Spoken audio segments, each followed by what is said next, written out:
Olha, e aproveitando que a gente está falando ainda de Jair Bolsonaro, né, e desse cerco que se montou ao redor dele, porque a gente mostrou operações contra o filho Carlos Bolsonaro um pouco antes, depois na outra semana teve essa operação que mirou Jair Bolsonaro e seu entorno, seus ministros da época do seu governo, e agora o filho dele também foi indiciado. A Polícia Civil do Distrito Federal indiciou Jair Renan Bolsonaro, que é o filho mais novo do presidente Jair Bolsonaro, e outros investigados por falsidade ideológica, uso de documentos falsos e lavagem de dinheiro. A polícia concluiu um inquérito que investigava Jair Renan e o empresário Maciel Alves de Carvalho, que agora é ex-empresário também de Jair Renan. Em agosto do ano passado, os dois foram alvo de uma investigação que mirava um grupo suspeito de estelionato, falsificação de documentos, sonegação fiscal, lavagem de dinheiro. A suspeita é de que o filho de Bolsonaro fraudou documentos para conseguir fazer empréstimos que totalizaram quase R$700 mil. Então, de alguma forma, ele teria omitido ou mentido sobre o faturamento da empresa que ele tem para conseguir acesso ao empréstimo, que, segundo a polícia, seria usado para pagar os cartões de crédito da empresa. Como é que vocês veem essa operação, ou essa operação que começou lá atrás, agora rendendo um indiciamento do filho mais novo do ex-presidente Jair Bolsonaro? Gustavo Segré. A questão de alguém, qualquer um de nós, pedir um empréstimo e tal, é uma coisa corriqueira, normal. Quando você está falando que tem um sobrenome, que é exatamente o mesmo sobrenome que o presidente da República, a coisa complica um pouco mais. Inclusive, volto à questão dos processos. Quando você pede um empréstimo ou quando você tem alguma questão vinculada a assuntos financeiros, tem uma palavrinha aí, um clique que você tem que colocar, que diz: você é uma pessoa politicamente exposta, é PEP, se chama. Aí você tem que colocar sim ou não. Não quer dizer que a aportação de um sobrenome seja e coloque uma pessoa politicamente exposta se não ocupa um cargo dentro de um partido político ou um cargo eletivo ou vinculado com questões executivas no governo. Mas, de qualquer forma, tem um sobrenome que deve chamar a atenção de quem está outorgando. Desculpa, é filho, é Pepe. É Pepe também? É. Bom, então, obrigado aí pelo esclarecimento, porque estamos falando de uma pessoa absolutamente ligada com as questões políticas. Todo o que é o controle da documentação é muito mais séria, porque você tem que justificar absolutamente tudo. Inclusive, até para um cartão de crédito, eles te perguntam: você é uma pessoa PEP? Então você tem que mostrar.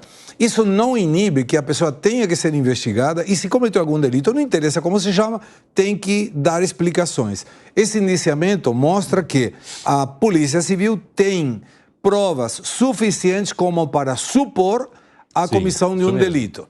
Aí vai e repassa para o Ministério Público. O Ministério Público tem que ver se acolhe a denúncia, e se acolhe a denúncia e interpreta da mesma forma que a Polícia Civil, ele eleva essa denúncia para a Justiça. E aí, se a Justiça aceita o processo, começa o processo devido legal. Então, a primeira das etapas tem muito por ser investigado e acho maravilhoso que a polícia apresente e faça seu trabalho. Como é que você analisa, Dávila? Concordo com o Segré.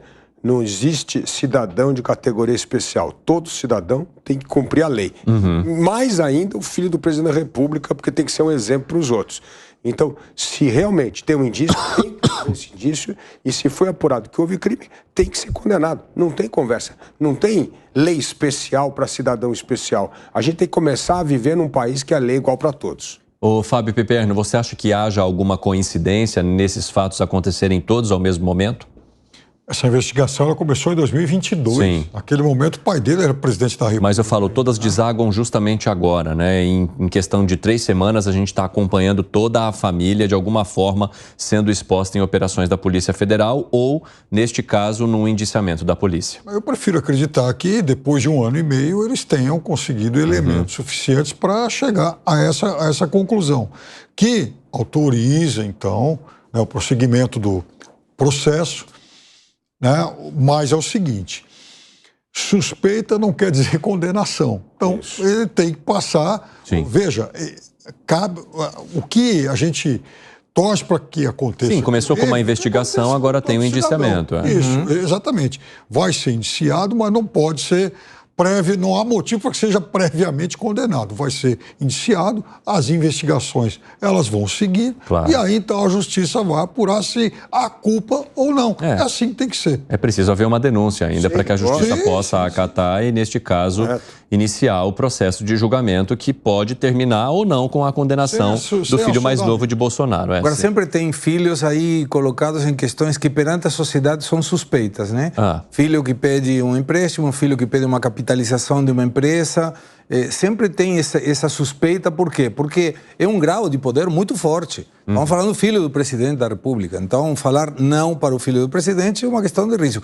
Mas são metodologias diferentes que sempre colocam os filhos dos presidentes nas primeiras planas do jornal. Agora, rapidamente, eu queria fazer um giro objetivo com vocês antes do nosso break. Não é a primeira vez que o ex-presidente Jair Bolsonaro é exposto a uma situação negativa, né? Aliás, ele foi eleito exposto numa situação bem negativa, né? Que foi a facada que aconteceu durante a campanha eleitoral. E que, ao contrário do que muitos pensavam naquela época, em vez de prejudicar a campanha, o fez se tornar mais forte e ser eleito. Vocês entendem que esse movimento de agora traz uma queda política intensa para Jair Bolsonaro, ou a situação pode ser analisada de maneira diferente, hein, Luiz Felipe Dávila, a depender das pessoas que hoje têm o ex-presidente ainda como uma figura política que as representa? Pois é.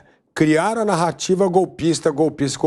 Se apurar que ele não estava envolvido nesse negócio, ele vai sair mais forte do que nunca. Sim. Porque é isso que as pessoas não entendem. Porque se nada for comprovado, vai fortalecer o Jair Bolsonaro, porque aí a narrativa dele é que vai se tornar verdade. Isso era perseguição política. Então, tem que tomar cuidado, porque tudo isso tem enorme consequências para o país e de todo lado. E outra coisa, isso é manter viva a polarização no Brasil, que é péssimo para a gente ter uma democracia estável, sabe, onde volta a civilidade, o respeito, a tolerância, tudo que nós perdemos nesses 20 anos de populismo no Brasil. Então, é preciso ter cuidado. Eu só falo o seguinte, se a narrativa for desmentida pelos fatos, Jair Bolsonaro vai sair mais forte politicamente do que antes. Você concorda, Gustavo Segré? Concordo, absolutamente. Só que me preocupa um pouco que no contexto que a gente está vivendo, é como que o inocente tem que provar a sua inocência, quando é ao contrário. O acusador deve provar a culpabilidade do outro. Vamos dar o exemplo do que nós conversamos ontem. O envio de R$800 mil para o exterior não configura um delito por si, muito menos quando foi feita por uma instituição oficial para outra instituição oficial. Foram Banco do Brasil aqui, Banco do Brasil no exterior.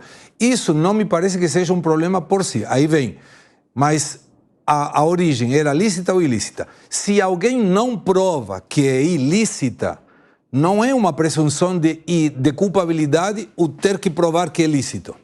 E esse é um risco muito grande, que pode permitir, inclusive, que o Bolsonaro cresça eleitoralmente, porque se vem uma acusação aqui que se prova que não era tão forte, vem a outra, sempre vai ter uma parte da população que não interessa o que digam, vai dizer, tá vendo? É culpado, mesmo que não tenha prova. E vai ter outra monte de gente da população que, mesmo com provas conscientes, e o que eu denomino a dissonância cognitiva militante, vai falar, não, é uma armação política. Acontece na direita e na esquerda, mas quando não tem prova, quando não tem uma sentença, quando não tem um processo, isso enaltece a pessoa que está sendo acusada, sem dúvida nenhuma, porque é como que recebe paulada e não cai, sabe?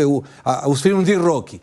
Apanhava, mas não caía. É mais ou menos isso. Piperno, tenho 30 segundos para você. Eu acho que essa é uma boa oportunidade para que surja, para que os representantes da direita democrática se manifestem e comecem a ocupar esse vácuo.